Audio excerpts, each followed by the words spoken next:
प्रभु यीशु मसीह के मधुर और मीठे नाम में सभी को जय मसीह की।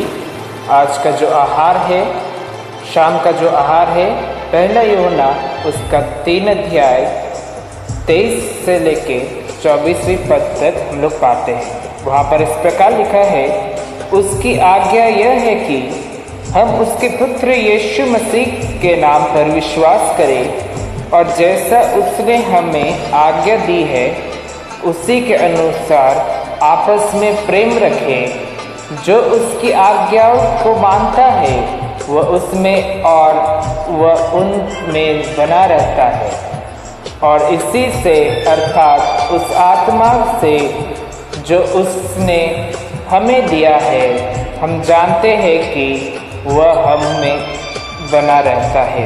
परमेश्वर अपने वचन के द्वारा सभी को आशीष दे। यह प्रभु का नाम महिमा हो, आमीन।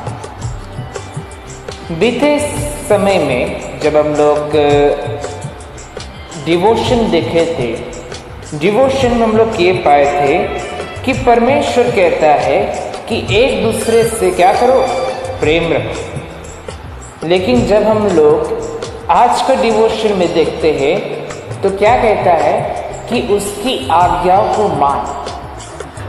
प्रेरित यूहन्ना अपनी पत्री में ऐसा क्यों कहता है कि उसकी आज्ञाओं को मान?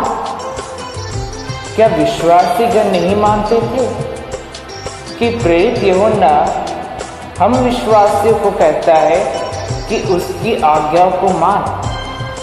अगर देखा जाए, परमेश्वर का जो आज्ञा मानते हैं वही लोग परमेश्वर से प्रेम रखते हैं। जैसे कि हम लोग क्या कह रहा है, 3:18 में क्या कहता है, हे बालकों, हम वचन और जीभ से नहीं पर काम और सत्य के द्वारा भी प्रेम करें, है ना।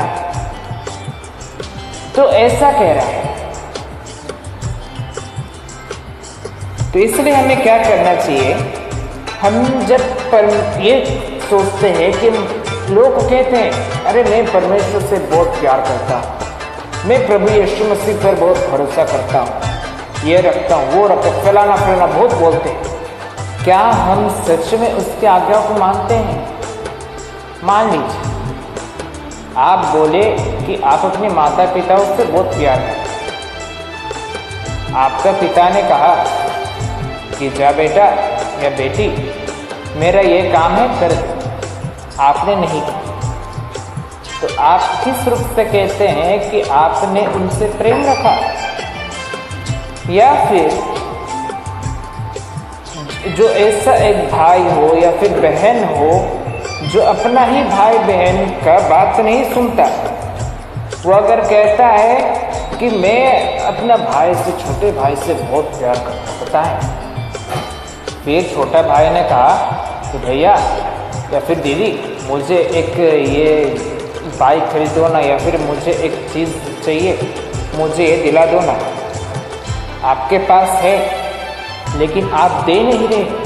हाँ, शायद अच्छी कार्य के लिए ही आप नहीं दे रहे होंगे, लेकिन कुछ ऐसा चीज़ें हैं जो सिर्फ बुरा काम के लिए नहीं बल्कि अच्छी कार्य के लिए भी हम उनकी बातों को नहीं सुनते।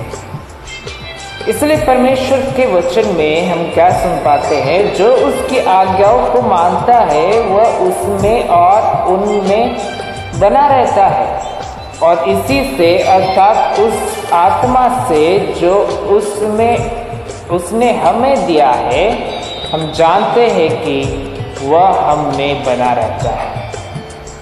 अगर हम परमेश्वर की बातों को मानेंगे, परमेश्वर की आज्ञाओं को मानेंगे, तो हमारे जीवन में क्या होगा, परमेश्वर हमारे अंदर बने रहेंगे और उसकी आत्मा भी बने रहेंगे। अक्सर मैं भी, हम सब भी क्या होते हैं, परमेश्वर की आज्ञाओं को उल्लंघन करते हैं। इसलिए हमारे लिए एक बड़ी सीख है इस शाम के समय में कि हम परमेश्वर की आज्ञाओं को मानेंगे, जिससे हम आने वाले समय में परमेश्वर के वचन के अनुसार चले और परमेश्वर हमारे अंदर रहे और उसकी पवित्र आत्मा एवं प्रभु यीशु मसीह भी हमारे अंदर बने रहे। इस वचन के द्वारा सभी को आशीष मिले, परमेश्वर के वचन के द्वारा सभी को जय मसीह।